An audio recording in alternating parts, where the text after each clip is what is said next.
Okay, we're back again here at allpointstv.com, and we are so glad to have you with us this afternoon, Monday, on the 17th, I think it is, of the month of June. And we are so elated that you are with us. We're going to do something a little bit different here today. John just told me they have a video they want me to watch and respond to on the topic that we've chosen for the day's discussion. I'm going to be talking about Juneteenth and trying to put that into some kind of context because, as we're doing with most of the history of this country, this is another addition to how we are a little bit off of the mark. And I want to try to put this into a context so we'll understand exactly what this day is really about. And we'll try to make it clear, a little bit clear. If it's not, if it's not clear by the time we get through it, it can be made more clear. Yeah, this man is probably different than you. He's an interesting person. Yeah. I'll go into that later during the course of after your reaction, about your Okay. reaction to it. But anyway, I'll Yeah, play it's only about a minute, 41 seconds. So, Okay. and I'll let you, this is about people, keep in mind, this is the first thing he doesn't know anything about this. So, Yeah, let anyway. me listen. I'd love to listen to other arguments. I don't know if my argument is the same as his or not, but let's listen to his argument. By them giving us a day for Juneteenth, they acknowledge you guys were our slaves, right? We ended slavery, and not only that, you guys find out 2 years later. So we gonna celebrate that y'all found out 2 years later. That's a spit in the face. Well, I just want to point out real quick, because I looked it up as you were talking. Martin Luther King Day is not the day that he died. It was his birthday. I know his birthday, but I'm saying celebrating the end of slavery would be like celebrating the day he died. Okay, got it. That's what I'm saying.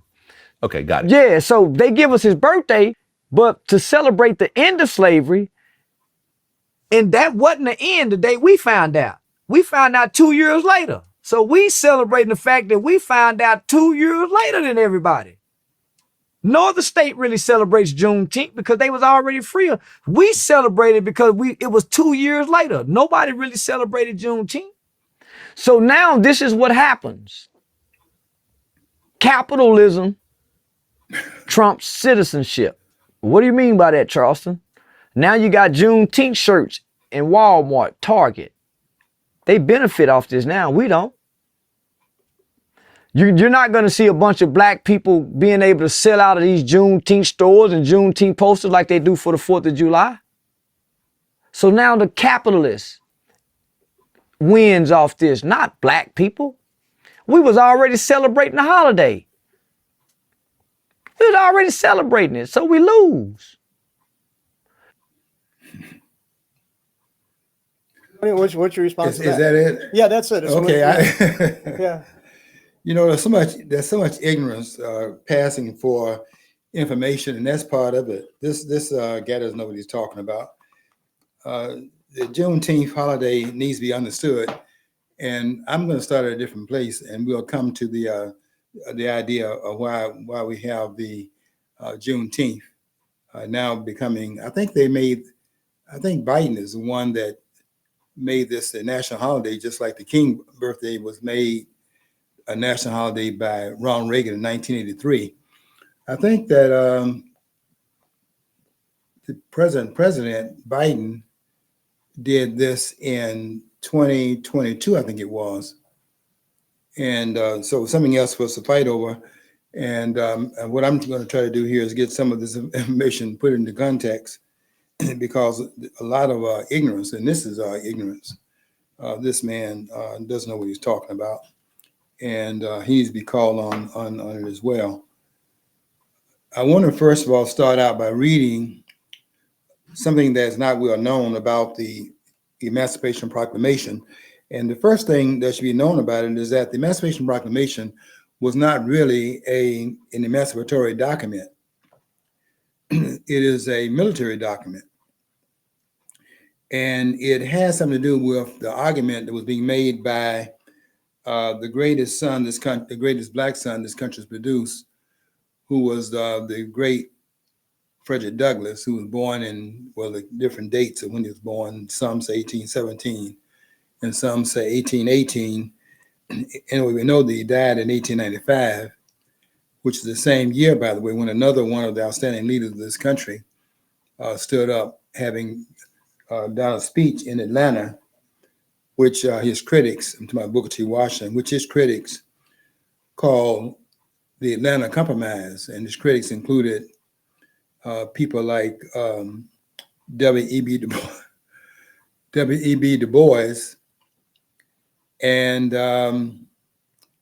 what's the person's name that had the Guardian, set up the Guardian newspaper, William Monroe Trotter. These were the some of the what you call the black bourgeoisie, and they are critical of Washington's approach to the settlement of the. And you're really not going to settle the racial issue. What you have to do is understand a little bit more of the background of it, and we need to stop feeding this monster that's been created by numbskulls. And this is a numbskull that I was just listening to. We have to get the information straight. And I said that the Emancipation Proclamation, which was issued January the 1st, 1863, you have to keep in mind here that the so-called in quotation marks, the so-called Civil War, and I'm using the word, I'm probably the only one here in the country saying so-called, because a civil war is a war when you have two or more combatants fighting for the same real estate and the same power within the same polity. And that's not what's going on here. Now, are you scholars going to listen to this or not? Because you're not going to be able to challenge it. This is not a civil war. This is the second war of independence fought on this soil. The difference between this war, the one that started in 1861 and ended in 1865, was that this war was a sectional war of independence, where in 1776, back at the time of the founding of the country, and the country was founded in 1776 and not 1619, so let's get that straight as well. Because these are parodies that have been created by numbskulls. There's no other way to put it. People need to do their homework, and I guess they now say their due diligence. I should say the overdue diligence, because it's long past the time we can be out here molding over things that we have partially understood and have not really studied.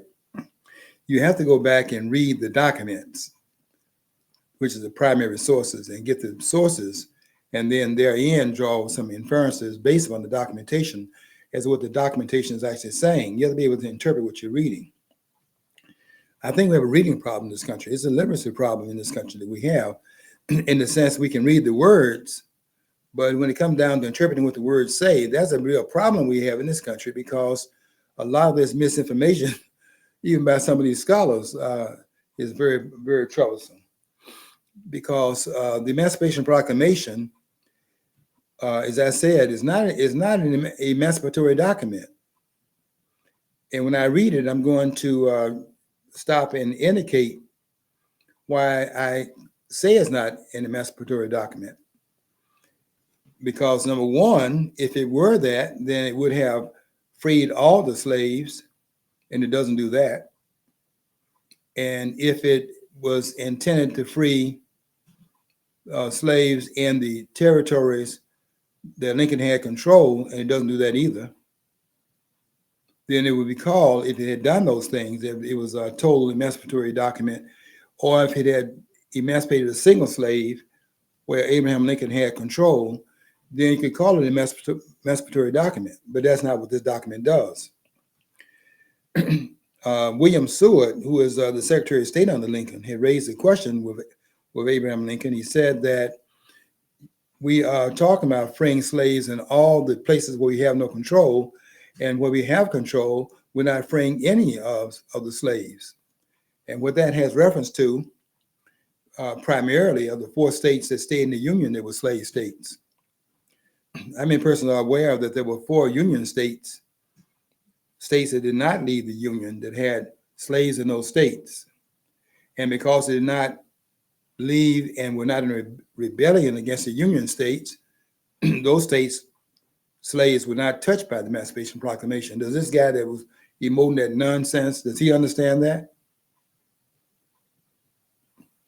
The 4 states that had slaves that were in the Union, of which the Emancipation Proclamation did not touch, were the following states. Listen very carefully, you Joe Biden fans.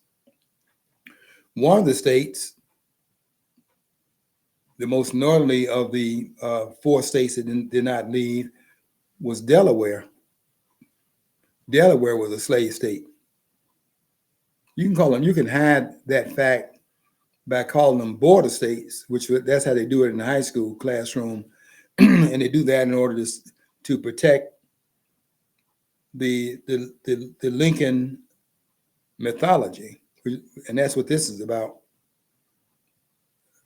They made Lincoln the greatest president this country has produced. And to maintain that, they have to then claim some things of Abraham Lincoln that Abraham Lincoln did not do. And what he did not do is that there was not one enslaved person that was emancipated by the Emancipation Proclamation. You historians, you agree with that? Not that I need your agreement, but if you disagree, then show me your data, because I'm going to read your document here about the transcription of the Emancipation Proclamation. I'm claiming here, I don't know how many of the scholars today would claim that this is a military document, but I was saying earlier that this was an attempt. Finally, they haven't heard, you can listen to somebody a long time, but you only hear it when the circumstance meets the voice that you heard. And now, 2 years into this war, what the great Frederick Douglass had told Lincoln. And what he had told Lincoln was that you're fighting this war with your right hand and your left hand is tied behind your back. And what he meant by that is that you have these 2 groups, the Northern Army and the Southern Army, going to fight with each other. But this war is not as quickly being resolved as many persons thought is going to be resolved. There was one Southerner, for example, that said in the fighting of the war from the South standpoint, one of the Southern fighters, one of the Confederate soldiers, said, going to go down there where those Yankees are and fight those Yankee bastards, and I'll be back before breakfast. Well, that was 2 years later when he came back. And of course, the slaves that had heard that and presented themselves behind what Paul Laurence Dunbar called the mask. We wear the mask, he said. And that's what happens in slavery. When you're enslaved, you have to mask yourself. You don't have any power. You have to be involved in manipulating power that's over you. And so you can go read the poem by Paul Laurence Dunbar, who wrote the poem called We Wear the Mask. And he said in that poem, we wear the mask that grins and lies, that hides our skin and shades our eyes. This debt we pay to human guile. With torn and bleeding hearts we smile, and mouthed with myriad soldiers. Why should the world be otherwise, knowing all our tears and sighs? Nay, let them only see us while we wear the mask. We wear the mask, but oh great Christ, our cries to thee from tortured souls arise. We sing, but oh, the clay is vile beneath our feet and long the mile, but let the world think otherwise while we wear the mask. And I give you that poem because when that slave owner said, I'm going to go and beat those Yankee bastards and be back before breakfast, he didn't know he was going to be gone 2 years, because this war, many persons thought on both sides, this war was only going to last a few days. The South was counting on that they had a legal right to their own sovereignty, which they did based upon the pronouncements and the agreements at the fundamental laying down of the Constitution of the United States. And I want to say something to you scholars about this too. You have to understand here something which you don't understand, but I'm going to teach it to you. I'm the scholar here. You may think this Alan Dershowitz. Alan Dershowitz was not qualified to tie my shoes. You have to talk about the fundamental parts of the Constitution and then the ancillary parts of it, which would be the amendments to the document. And my contention here, and you scholars, do you agree with this? The parts of the Constitution that are fundamental to the ratification of the document, those parts of the Constitution cannot be, can you agree with this, cannot be amended. How many of you scholars agree with that?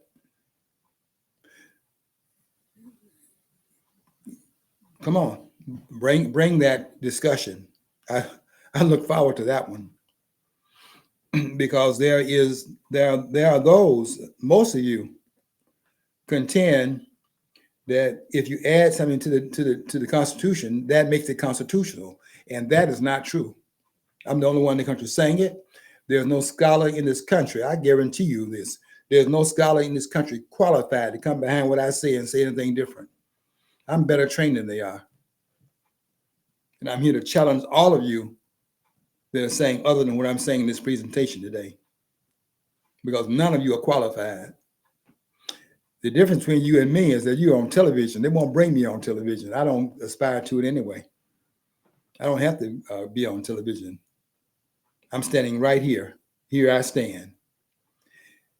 This document is not an emancipation document, nor is the war that's being fought a war that you can claim is a civil war. This is the second war of American independence, but only a part of the American public, not the whole as it was in 1776. So there's disparity between what occurred in 1776 and what's going on now in 1861, because in 1861, there's something else going on here.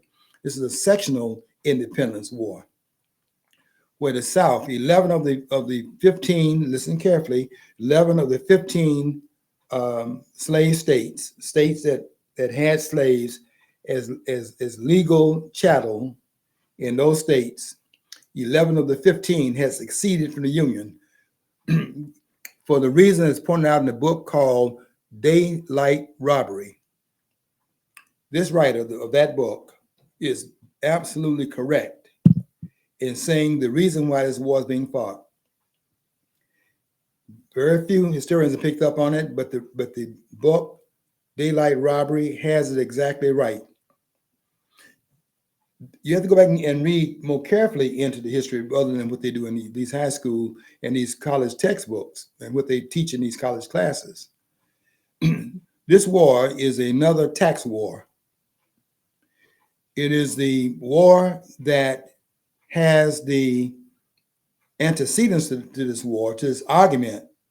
The antecedents are George Washington, Henry Light Horse Lee, who is the father, by the way, of Robert E. Lee. You have to look at that very carefully. Look at the ones fighting this war and ask yourself, why are they fighting this war? Why is Robert E. Lee fighting this war? He didn't have any slaves. If you want to talk about somebody that was in authority that had slaves, let's talk about Ulysses S. Grant on the Union side. This war is not about slavery. If this war is about slavery in 1861, then why didn't Abraham Lincoln, who you claim, not that I would go into that claim that you make, because the claim is untrue. Lincoln is not our greatest president, but to protect the Lincoln myth, they made Lincoln the greatest president and made him the great emancipator in order to validate that claim. You know why they want to do that, by the way?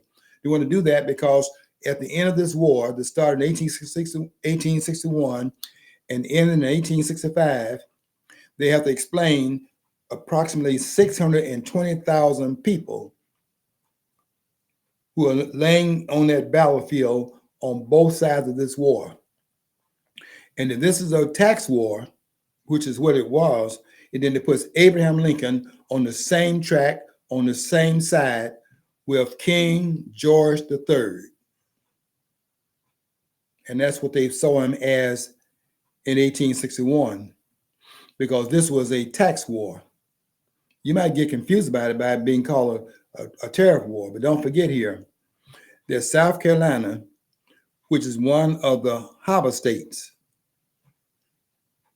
I've come in from outside the country sometimes through South Carolina, sometimes through North Carolina as well. Last man went out of the country and came back, which was this past May. I came from outside the country back to Chicago. But you can come in as certain other port countries. And South Carolina is one of those ports. Charleston, South Carolina is a port city. Charleston, where you have Fort Sumter. You need to go in that fort and understand that fort is out there in Charleston Harbor. I've been inside that fort.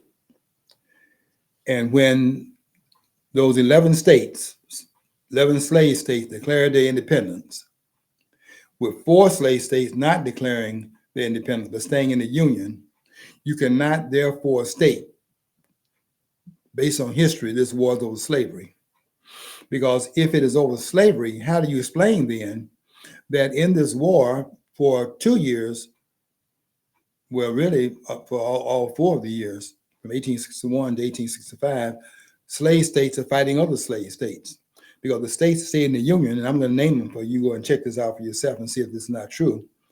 The four slave states that stay in the Union, 4 of them, were Delaware, the most northerly of the states that had slaves that stayed in the Union, Delaware.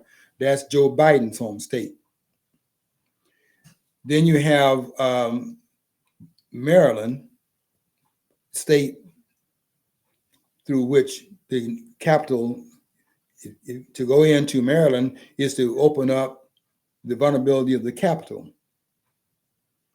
So you have Delaware, you have Maryland, you have Kentucky, and you have Missouri. And those are 4 slave states. There were 15 slave states altogether. 11 of them succeeded, but 4 of them did not succeed. So there are 15 slave states. Has anyone in these classrooms, in these high schools, made this argument, the statement, made the factual claim that there were 15 slave states? And you can hide the fact that 4 of those slave states stayed in the Union by calling them border states. But these are slaves. If you're going to call the 11 states that succeeded slave states, then the 4 that did not succeed, they're slave states too. And those 4 Union states, those slave states in the Union that did not succeed, there are 800,000 enslaved individuals in those states, 800,000. Of the 4.5, approximately, let's say 3.8 million of them on those southern plantations. And by the way, Barack Obama's, nobody in his ancestral lineage is in those slave fields, those cotton fields. So this idea that he would come like as a Johnny come lately and then jump in front of all his history and claim that history belongs to him and is a part of his own heritage is a mockery. I wish he would get on this post because he's going to get his feelings hurt. A lot of folks are, because I'm not playing any games here. I don't have time to play these games. And it's time to get the record straight. The fact of the matter is that the 4 Union states that stayed in the Union, you'll find when you read the document, which I'm going to read it to you, you'll find that the Emancipation Proclamation did nothing in those states that had stayed in the Union, the 4 slave states that stayed in the Union. And I named them as Delaware, Maryland, Kentucky, and Missouri. 800,000 of the 4.5 million enslaved persons in this country were in those 4 states. There's another 3.7 million in the more southerly states. But the reason why they've all banded together, based upon, if you go read, it's a number of books you can read. The best I've read is the one called Daylight Robbery. And what is daylight robbery about? Daylight robbery is about the fact that on several occasions, and this was in the Southerners realm, that were claiming succession over an issue that had to do with the economics of what was going on. And by the way, northern states had also claimed the right to succession. Massachusetts, for example, there were some claims that were made. There were a lot of persons that were claiming that right to succession because they were angrified, using Satchel Paige as a word, baseball player that was a pioneer in baseball, was a star in the Negro League. You say that used to use the word angrified, you say angrified the blood. What angrified the different parts of the country was because there were different things that they objected to, and they felt that if this objection was not fixed, they had the right to then withdraw their agreement that which they had made in 1776 to join the Union as 13 independent sovereign polities. Go back and read on the signing of the peace treaty that ended the war in 1776 because of the incomparable George Washington, the greatest president this country has produced. And he stands singly alone as the greatest president in this country's history. There are no others, and there are none really qualified to stand beside him. You can claim what you want to, you historians, but I'm telling you, you make a mistake here by looking on Mount Rushmore in South Dakota. It was put together, that was begun in 1925, when they began to carve up there in 1925 during the administration of Calvin Coolidge. And by that time period, we had gone through 30 presidents. And they had a hard time finding some others to put up there. So they just threw some other people up there that don't deserve it. One of whom is Abraham Lincoln, who does not deserve to be up there. I know you historians don't agree with me. And I know you're mad at me. But none of you are qualified to come against what I'm saying. And I dare you to try. You're not going to try, because I've been calling you out now for about 12 years. You ain't come out the woodwork yet. They had to find some other folks to put up there. So they put up there the great George Washington, who really should be on that Mount Rushmore by himself. If you're going to put the others up there, put them on the other side of the Mount Rushmore on the other side. But the presidents up there would be the great George Washington, Abraham Lincoln, Thomas Jefferson, who was not a great president, but I'd have to give him credit for writing the emancipatory document in 1776. You have to give him credit for that, but he's not up there because he's a great president. That's because we're paying homage to the fact that without his writing, we would not have the rationale in writing as to why this war was being fought, which allowed the world to, some of them, to side with the Virgin United States, which we don't have on our side. This war cannot be successfully prosecuted. That's why we're trying, Jefferson's writing this document to explain to the world what it is that they're doing here, as they set out again on a new paradigm to do something the world had never seen. To start out at the very outset of the country, declaring that all men are created equal, which is found in the founding document of the United States. We hold this truth to be self-evident, that all men are created equal, that they're endowed by their Creator with certain inalienable rights, among which are life, liberty, and the pursuit of happiness. And that is in the Declaration of Independence, signed by 56 signatories, 19 of whom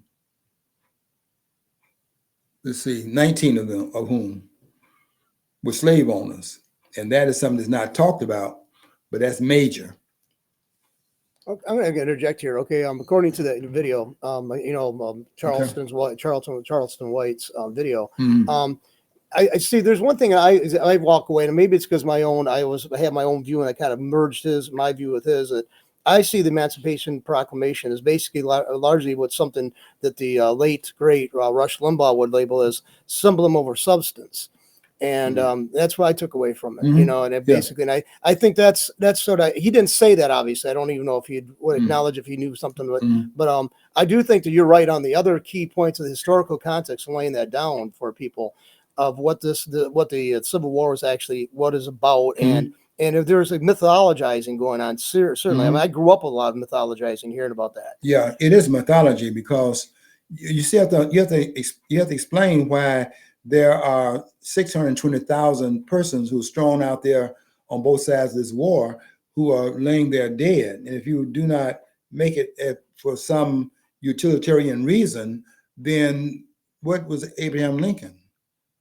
He's a monster. And you know, and he's a king. Let's check that.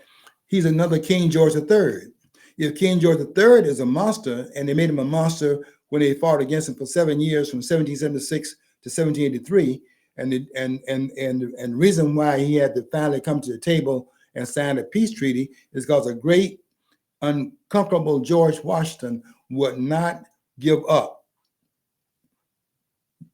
You're not defeated until you quit, and George Washington would not quit.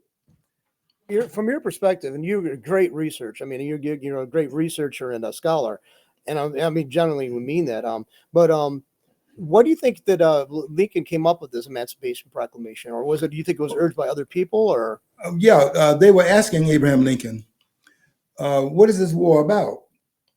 Horace Greeley, who was writing for the New York Tribune, the man, you may know Horace Greeley from when he said to those that were seeking the freedom once they had gotten on these shores, and of course government follow you wherever you go, he said, go west, young man, go west, because that was frontier land and government was not, West had not yet been settled. Go west, young man, go west. Well, Horace Greeley was a publisher of the New York Tribune. And he asked Lincoln, what is this war that's being fought about? And this was being asked because the war had been prosecuted at this point for 1 year, 1861, 1862.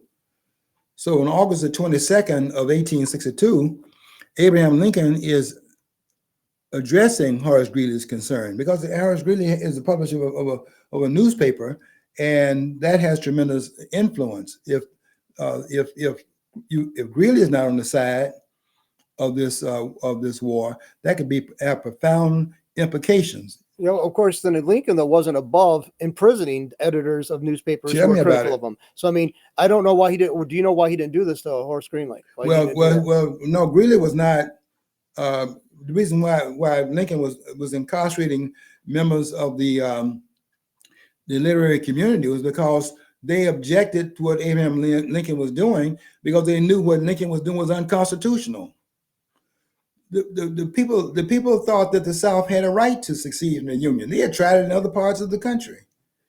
If you have 13 states that come to agreement that they're going to confederate under the auspices of what is written in the Declaration of Independence, and they decide to confederate, then those terms are what you're claiming in the emancipatory document in 1776. When they come together and sign the peace treaty, each one had to sign it, because each one was an independent sovereignty. Now, listen carefully. To give up your sovereignty as 13, I wish I had brought my Constitution here, because I wanted to read something to you from the 13th Amendment. I don't want to misquote it. I'll do it. Do you have it, John? Yeah, let me read something to you here. Great, fantastic. I've been by for white folks. I don't know why he's saying this. He's got it memorized. Yeah, let me read something to you. I want you to hear this very carefully. This is the 13th Amendment. Okay, so let me read this to you. This is talking about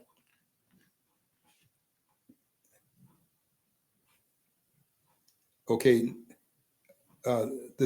neither slavery nor involuntary servitude, except as a punishment for a crime whereof the party shall have been duly convicted, shall exist within the United States or any place subject to their jurisdiction. Did you get that? The word THEIR. Why is the word there, THEIR, used and not to its jurisdiction? Because this document is not referring to a single polity. The United States, each one sovereign, united with his own permission with the other states.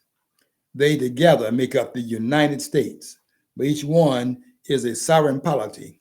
That's why you have in the Constitution, and you scholars not going to go along with me on this, but I don't care.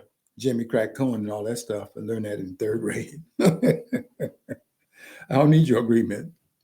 You're not on this level. I'm here to tell you you're not on this level. You think you're on this level, but you're not. I listen to you all the time. I'm telling you right now. Some of y'all need to be quiet. There are 13, when the 13 states came to the table to agree to the terms that they had fought for over the course of the 7 years this war was being fought, because this war is being fought from 1776 to 1783. And give the great George Washington credit, because when George Washington would lose one battle after the other, you're not defeated because you lose battles in your life. Everybody's going to lose some battles in their life. The question is, can you get back up and continue to fight? And that's what George Washington did. Do you have a plan of action, and do you know how to do the best you can do with the resources you have and execute the plan that you have? And George Washington found within the reservoir of his leadership to be able to do that. The man was unconquerable. Didn't mean he didn't lose some battles. George Washington lost a number of battles, but he didn't stop fighting.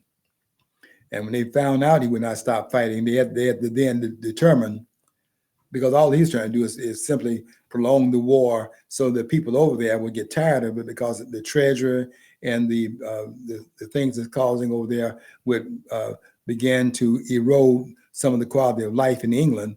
And they knew that would put pressure on George III. All he do is just continue to hold out and continue to fight and make it costly. Okay, but the point I'm trying to make here is that you have to, in order to make Abraham Lincoln such an outstanding president, which he was not, and change the character of what this man really represented. This man was almost like a monster. This war should never have cost what was a Holocaust in this country. And when I say 620,000 persons died in this war on both sides of the war, by the way, more persons died in the northern states than in the southern states, because this war was being prosecuted. And I said this once before, and one person came up and tried to nullify what I said. I said every one of the battles was fought to bring the South back into union was fought in the South. So one guy going to tell me, well, what about Gettysburg? Because Gettysburg, as you know, is in Pennsylvania. That's when Abraham Lincoln made on the 19th of November. Abraham Lincoln made his Gettysburg address. You remember, he was commemorating the lives that had been lost and the bloodiest battle that war had witnessed, and that was the battle that was fought in Gettysburg, Pennsylvania, November the 1st to November the 3rd. 16 years later, Lincoln went into Pennsylvania, went back to Gettysburg to do that 2-minute, 5-minute speech they gave, which we had to I had to memorize when I was in school. How long did it last from that actual battle? From November the 1st to November the 3rd. Yeah, but I mean, from the time the battle ended to the time that Lincoln went to make the speech, how long was it? 16 days later, he came to make okay. Yeah, see, Lincoln gave the Gettysburg Address to commemorate that battle that occurred 16 days earlier. And on the 19th of November, you can look this up. I'm talking from memory here. You scholars can't do this, but you want to always challenge. They want to challenge me behind closed doors. They don't want to come out in public and do it because they're intimidated. They're just not. They're not here. But on the 19th of November, Abraham Lincoln went to commemorate those persons that had died in that war, that bloody war, because that war was where.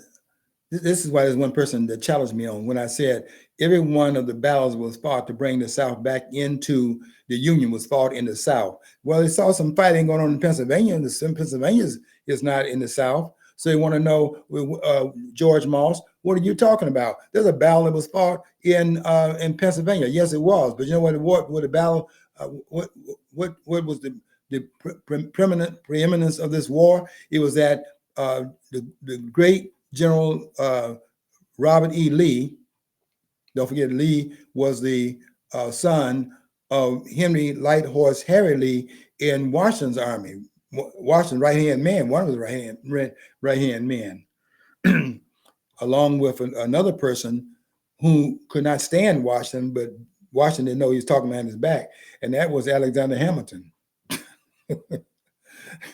I have some respect for Hamilton's writing, but I tell you something, I don't.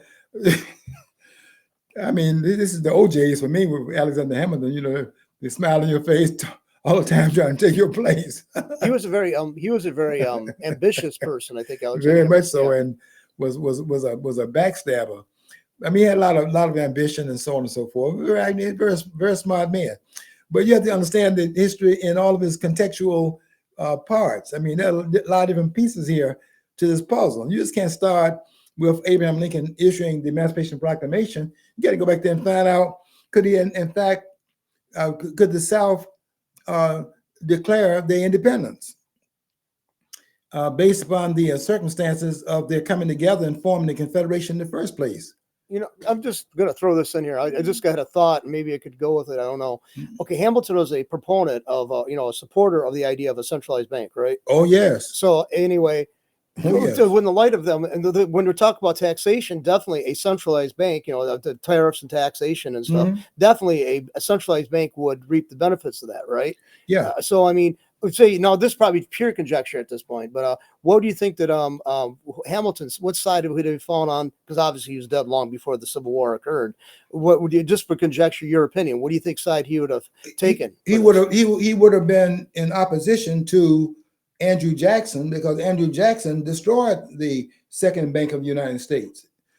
Jackson, see, this is a mockery of Andrew Jackson. Jackson is being mocked by putting his name on the $20 bill. Did you know that they wanted to take Andrew Jackson away from that particular claim and put Harriet Tubman up there, claiming, well, she did this, and this in terms of going into the South under the so-called Underground Railroad, and they wanted to put her name on the $20 bill, her picture on the $20 bill, and take Andrew Jackson down. They can't stand Andrew Jackson, because Andrew Jackson was the one that destroyed this bank, which does not stand up again.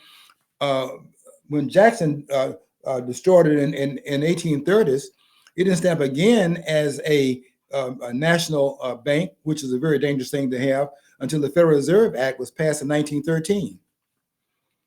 Andrew Jackson's a pariah. That's why it's a mockery to put him on a $20 bill. Well, could you imagine if we had not had Andrew Jackson in power and actually did what he did, how much more further enslaved we would have been much earlier on? Yeah, if Jackson had been able to get his what he did is some great service. If his idea had been sustained all the way down to the present time, that the government does not have a central bank. Let me tell you what you would have in its place. You would have to have the government then. You remember those savings bonds you had in those high school classrooms when they go around in the first hour of that school day, and they would ask you if you want to put in the money in terms of buying a bond. The government had to come to the American people and borrow the money. Oh, yes. And by doing that, you had check and balances on the deficit of the country. That doesn't occur right now. It's savings bonds that you're talking about. With I don't know if you ever looked at the taxation after you go to redeem them after the period of time, but it's like around 30-some% is you're taxed for, unless you're using it for educational purposes. So could you imagine everybody who now they try to stir up people to sentiment so they can offset this war, the cost of the series of wars we're in, using that approach. And then they didn't reduce the rate of taxation afterwards. Yeah, John, it's a lot of those games that are being played. You know, you go to the store right now, they're taxing you through the food you buy. Those prices should not be that high on that food. And that's not being charged by the producers of the food. That's being charged by the government. The government is inflating the currency so as not to allow people to understand they're taxing you, and they raise it. They print more currency, and they depreciate the currency already in circulation, so people cannot catch them at taxing them. It's a backdoor taxation. Inflation is a backdoor tax by the government. It's like what's the percentage you think that government policy contributes to inflation? About I'd say 70-80%. No, it's not 80%. It's 100%. Only the government can create inflation. Only the government can create inflation. You know it, John, by the fact. I'm a little off on subject right now, but we're going to deal with this in a number of different programs. But only the federal government can create inflation. Inflation can only be created by printing dollars in excess of the goal that you have to back it up. And of course, we went off the gold standard in 1971 when Richard Nixon, they all Abraham Lincoln to me in terms of their prowess on the national stage. You had very few that would be a person willing to follow the Constitution of the United States, and Lincoln certainly didn't follow it. But the fact of the matter is that none of these presidents are willing to follow the dictates of the Constitution. Number one, the Constitution requires specie currency. Currency, by the way, I shouldn't use the word currency. It requires specie money, SPECIE, money. Currency is not money. Currency is paper. But if you back it up with something and you maintain the integrity of what you say you're going to back it up with, then it has value based upon the fact it is based upon the dollar. That's why they said that in the early parts of the country, they said that the dollar was worth its weight in gold. It's because it was agreed upon in 1944. It was agreed upon at the Bretton Woods Conference that the dollar would be used as international currency, and the international currency of exchange. And it would be backed up by every $35 that's printed would be backed up by 1 ounce of gold. But you know what? When politicians are moving their lips 9 out of 10 times, let's say 9.5, 9 9/10, they're lying. And they agreed that they would only print dollars at $35 per ounce of gold. And then, of course, they proceeded to violate that. But because of the World War II at this point is coming to a close, and all the other countries around the world in the Allied group of countries had spent their economies and had to base it upon something, and they decided to base upon this upstart country that had come into the war at a later time that had been producing goods for the war prior to joining it, because we didn't get into the war until 1942 after they had bombed Pearl Harbor December the 7th of 1941. We didn't get into the war in a holistic way until the following year, 1942. The war started September the 15th, 1939. And so, given the fact that we had they had a 3-year start in fighting this war, and we are supplying the armaments of the war. So all the gold is coming to us, and we providing the material goods. Okay, that's another point to be made. But at the end of the war, because these economies spent themselves, they decided then they couldn't base the economies based upon their own currency, which they've been printing out of control, because it wasn't worth anything. And since the gold was over here, 70% of the gold at this point was over here in the United States, they decided then that it'd be better for them to base their economy upon the dollar. The dollar would be based upon a certain amount of dollars printed based upon the amount of gold we had in our reserve. And it was $35 an ounce. There had been $20 an ounce before that, gold certificates and so on. But then $15 more printed, and then every ounce of gold we had $35 supposed to be printed. That was valued, of course, and it's a long story, but Charles, making a long story short, France, our foreign partner in the Revolutionary War in 1776, without Lafayette, without Haiti, without Christophe, and without the Haitians coming on the shores and helping out and all that, and then France helping out, we would never have been able to get the independence that was being fought for. But we had an ally in France. Well, now France is not necessarily a strong ally for a lot of reasons. But in 1959, Charles de Gaulle began to see all of these dollars circulating around in Europe during the Marshall Plan, which was used to rebuild Europe, and all these dollars circulating in Europe. Charles de Gaulle looked at that with a jaundiced eye and thought that this cannot be a circulation of these dollars over here at $35 an hour, because if that were the case, how do you explain all these dollars, which he saw them as fake currency, used to rebuild Europe under the Marshall Plan, and began to challenge those dollars. And so the U.S. would say, we're covering those dollars, $35 per ounce of gold. So now de Gaulle, who has, French colonies and so on, they're now going to make the U.S. own up to whether or not those dollars can stand up to $35 an ounce of gold by sending dollars back over here and asking for the gold in return. And doing that, they tried to, from 59 to 71, to act as if they could, in fact, make those dollars real by being backed up by the gold they claimed was backing those dollars up. And they tried to sustain that for a period of time until the ghost was the ghost was up, just like it was in that fight you saw this weekend where the ghost was fighting Tank Davis, right? The ghost disappeared. They were wearing shirts. Who you gonna call? The Ghostbuster. Well, the Ghostbuster in this case here was Charles de Gaulle, and Charles de Gaulle began to ask for the gold for those dollars in circulation, and they tried to act like they could in fact do this, and they did it for 12 years, from 59 to 71. But they kept asking, okay, got more dollars over here, bring the gold. And finally, in 71, the Rus, R-U-S-E, the Rus was up, and de Gaulle had pushed the envelope. You may not know this. The CIA was trying to kill de Gaulle because this is a different France. It's not the France of George Washington's day and time, not the ally they were at that point. And so this is a different kind of posturing that France is doing.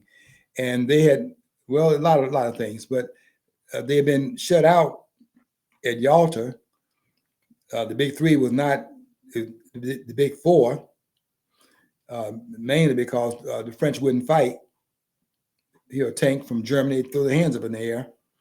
And when the big three met, and that was Churchill, Stalin, and Roosevelt, Charles de Gaulle nowhere to be found. And that's why he's chomping at the bit, because he's been excluded, but he felt he has done something to bring this war to an end on the side of the Allies as well, but was being disrespected. So he's a little bit angry about that. And now he's chomping at the bit, trying to do his part to make his impression from being excluded. And that's why he's not making the noise he's making. But he's right in what he's saying here. They have too many dollars circulating by the only thing that can produce inflation anywhere in the world. Inflation can only be produced by centralized government.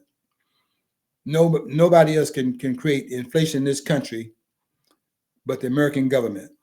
And the reason for that is what you already know. And that is, if you go to the store and that price is what you not want to pay, and they raise the price up because they thought you paid this price, let's see if you pay that price. And if you don't pay that price and it sits on the shelf, you got to go back to that price that you paid it at. It's a negotiation that's going on. And therefore, inflation cannot be caused by the producer, because the buyer can refuse to do business at the level in which the goods are being charged. Now, you may notice this then, since we get off on this discussion here, you may notice that the capitalists, this guy was talking about the capitalists in that video. The capitals are trying to maintain under these conditions.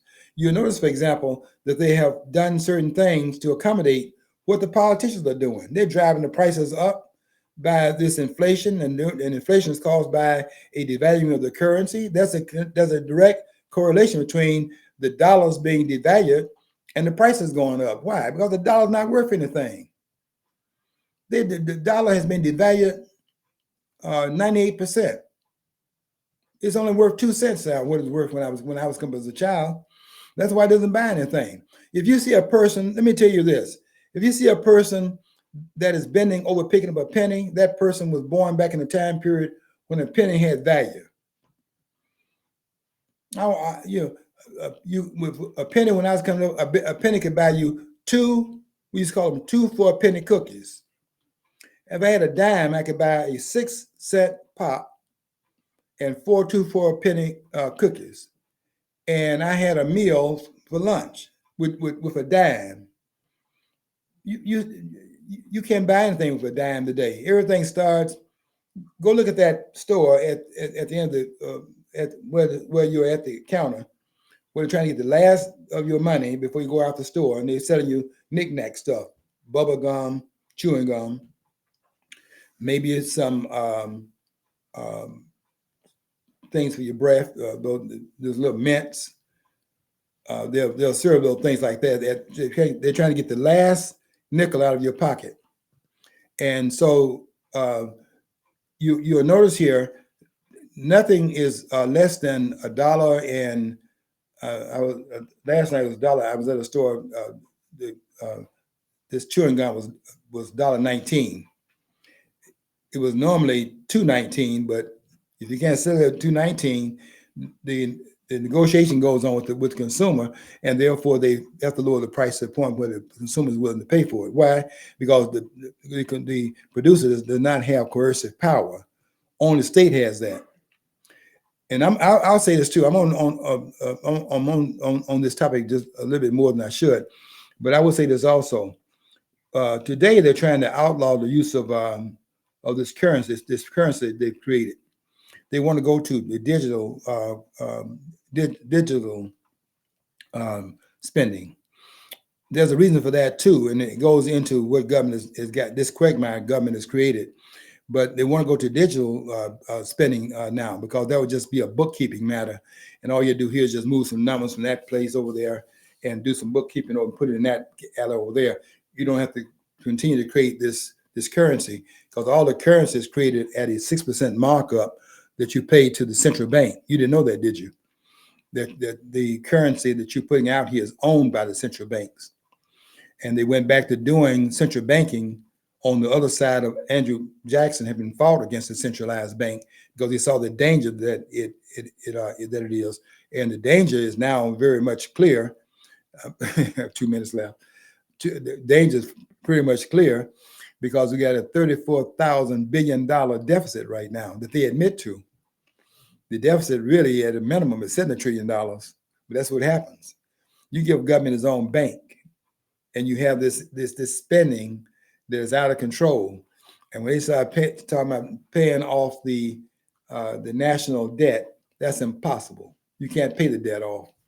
And the reason for that is because the money that you need to pay the debt off does not exist, because the debt is not only the principal that was borrowed into existence, but it's also the interest on the principal that was not borrowed into existence, and does not have any material. It does not have materiality. You can't pay it off, because it's the principal plus the interest, and the interest is not borrowed into existence. It does not have materiality. And therefore, if you paid off people don't know this, but this is the fact. If you pay off the debt, the principal in the debt, at the same time you're paying the debt off, you're destroying the currency. Because of what? The currency is your debt. That's where your debt is in your currency. The debt is in your pocket. China ain't loaning you no money. India not loaning you any money. That's all nothing other than politicians doing what they do best, lying. Nobody's loaning any money. What is happening is that they are producing all the goods, and we are giving them our currency, our debt, in regards to it. And by holding on to the currency, they're holding our debt, because our money is Our currency is our debt. I'm telling you the truth here. Okay, I got a little bit off, but that's okay. We can get back to the we get back to normalcy next week. I'm going to pick up on the other side of this emancipation because we got to understand the Juneteenth and so on and so forth. And I want to put that in context. Okay, until next week, I want you to follow your dream. If you don't follow your dream, you never know what's on the other side of the rainbow.